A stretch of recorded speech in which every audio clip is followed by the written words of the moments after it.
उन्होंने 17 टोटल सवाल थे, तो कई चीज़ पर पूछा कि आपकी क्या कृषि योग्य भूमि भी है? तो भाई मैं तो भूमिहीन हूँ, मेरी कोई ज़मीन नहीं है। तो मैंने कहा कि नहीं, कृषि योग्य कोई भूमि नहीं है। फिर उन्होंने आवास के बारे में पूछा, तो मेरा ये 2 कमरों का फ्लैट है जिसमें हम लोग बैठे हुए हैं, वो मैंने बता दिया। उन्होंने पूछा कि गाड़ी घोड़ा है कि नहीं, तो मेरी एक कार है, उसके बारे में मैंने बताया। फिर उन्होंने पूछा परिवार में सदस्य कितने हैं, तो मैंने तो शादी-वादी की नहीं है, तो अकेला हूँ, वो मैंने बताया। इसी तरह के 17 सवाल है। धर्म का भी कोड नंबर है, जैसे हिंदू धर्म का एक कोड नंबर 1 है, मुसलमानों का कोड नंबर 2 है। तो उन्होंने खुद से वो धर्म वाले कॉलम में 1 भर दिया। नास्तिक लोगों के लिए ये बात है, उसमें एक कोड है 8। तो यदि आप किसी भी धर्म को मानने वाले नहीं हैं, तो मैंने कहा कि आप मेरा कोड नंबर 8 लिख दें, 8 लिख दें। तो वो कोड फिर मैंने भरवाया। दस्तखत करने के पहले, क्योंकि ये महत्वपूर्ण सूचनाएं हैं आपके बारे में, दस्तखत करने के पहले सभी को देख लें कि जो आपने कहा है वही भरा गया है ना। बहुत लोग कह रहे हैं कि इससे जात पात बढ़ेगा, ये बढ़ेगा, वो बढ़ेगा। मैं ये नहीं मानता। मेरा कहना है कि जातीय जनगणना होनी चाहिए। तो भाजपा भी तो सारे काम चुनावी, अभी राम मंदिर तो तेजी से बन रहा है, वो क्या चुनावी एजेंडा को लेकर नहीं है? जातीय जनगणना सब ज़्यादा होने लगी, जाति पर ज़्यादा जोर देने होने लगा, तो उसकी हिंदुत्व की राजनीति कमजोर पड़ जाएगी। क्योंकि संघ परिवार की जो राजनीति है वो हिंदुत्व की राजनीति है, जो मुख्यतः मुस्लिम विरोध पर आधारित है। नमस्कार, आप देख रहे हैं लाइव बिहार, मैं आपके साथ रूपम। जातीय जनगणना हो रही है बिहार में, और ऐसे में बीजेपी जो कि लगातार यही कहते नजर आती है कि यह चुनाव को देखते हुए नीतीश कुमार जी की एक अलग ही मुहिम छेड़ी गई है। और चलिए इसी मुद्दे पर हम बात करने के लिए आज आए हैं आईपीएस अमिताभ दास के पास। थोड़ा सा विस्तार से जान लेते हैं जातीय जनगणना के बारे में, क्योंकि इसमें कोड भी दिया गया है। भाई कौन लोग कौन से कोड भर रहे हैं, उसके लिए भी हम थोड़ा सा आए हैं। सर, सबसे पहले तो बहुत स्वागत है आपका लाइव बिहार में। जी धन्यवाद, आपका शुक्रिया। जातीय जनगणना हो रही है, आपके पास भी लोग आए होंगे, आपने भी कोड भरा ही होगा। जी, पहले मैं दर्शकों को बता दूं कि जातीय जनगणना है क्या। ये बिहार में इसी साल शुरू हुई है, 2 चरणों में हो रही है। तो पहला चरण तो मुझे लगता है फरवरी महीने में हुई, वो तो बहुत मतलब छोटा चरण था। उसमें मिली मकानों को सूचीबद्ध किया गया, मकानों की नंबरिंग की गई। और ये दूसरा चरण ज़्यादा महत्वपूर्ण है, ये 15 अप्रैल से 15 मई तक पूरे 1 महीना चलेगा। और इसमें देखिए, संयोग से आज ही मेरे यहाँ जातीय जनगणना करने आए थे नगर निगम के। आज ही आए थे, नगर निगम के 2 कर्मचारी थे। तो वो जो उनका प्रपत्र था उसमें टोटल 17 सवाल थे, है ना, 17 सवाल थे। और मैं दर्शकों को यही बताऊं, जैसे कि बिहार में सभी लगभग 215 कोड जारी किए गए हैं सरकार ने। कुछ सवाल आपको याद है? हाँ, वही मैं बता रहा हूँ कि एक तो जातियों को कोड नंबर दिया गया है ना। जैसे मैं कास्ट जाति का हूँ, तो मेरा 21 नंबर कोड है, जो मैंने 21 नंबर कोड लिखाया। और इसके अलावा उन्होंने 17 टोटल सवाल थे, तो कई चीज़ पर पूछा कि आपकी क्या कृषि योग्य भूमि भी है? तो भाई मैं तो भूमिहीन हूँ, मेरी कोई ज़मीन नहीं है। तो मैंने कहा कि नहीं, कृषि योग्य कोई भूमि नहीं है। फिर उन्होंने आवास के बारे में पूछा, तो मेरा ये 2 कमरों का फ्लैट है जिसमें हम लोग बैठे हुए हैं, वो मैंने बता दिया। उन्होंने पूछा कि गाड़ी घोड़ा है कि नहीं, तो मेरी एक कार है, उसके बारे में मैंने बताया। फिर उन्होंने पूछा परिवार में सदस्य कितने हैं, तो मैंने तो शादी-वादी की नहीं है, तो अकेला हूँ, वो मैंने बताया।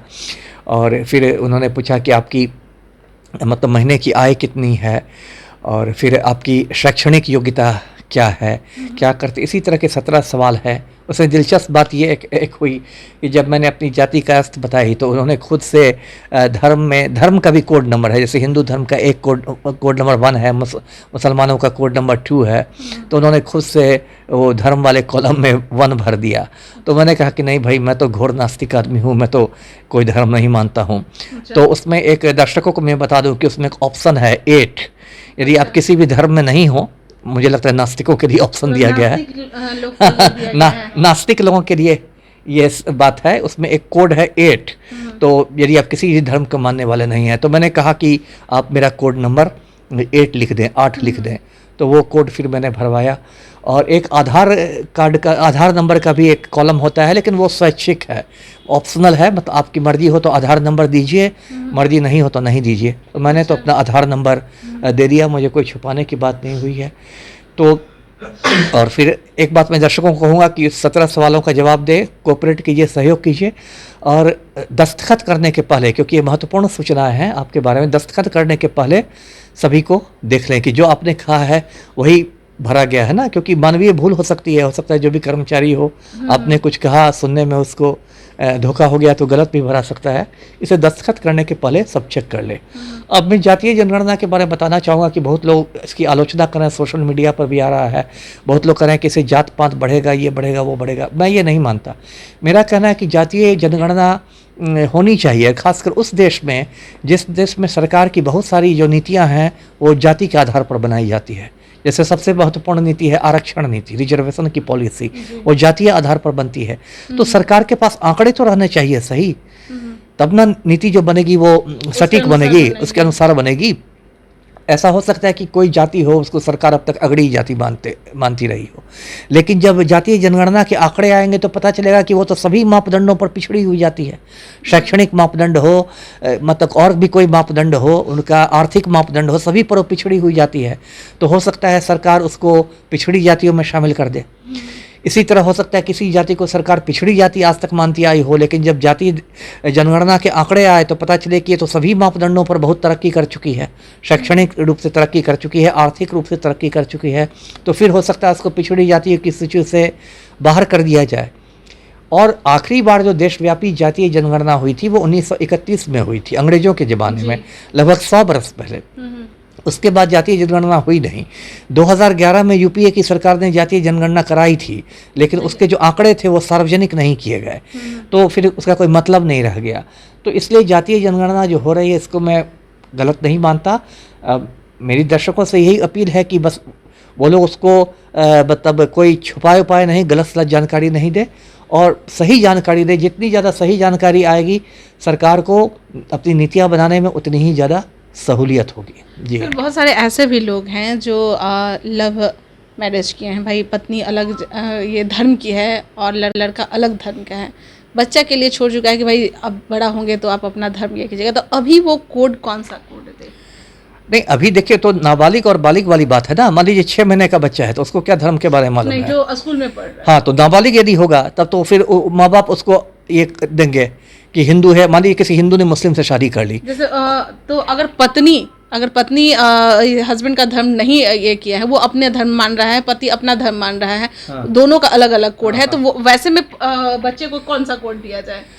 अब वो लोग मतलब माँ बाप, यदि नाबालिग बच्चे यदि बालिग हो गया है तो खुद बताएगा कि मैं, यदि नाबालिग है तो वो मतलब पति पत्नी आपस में फैसला करके दे।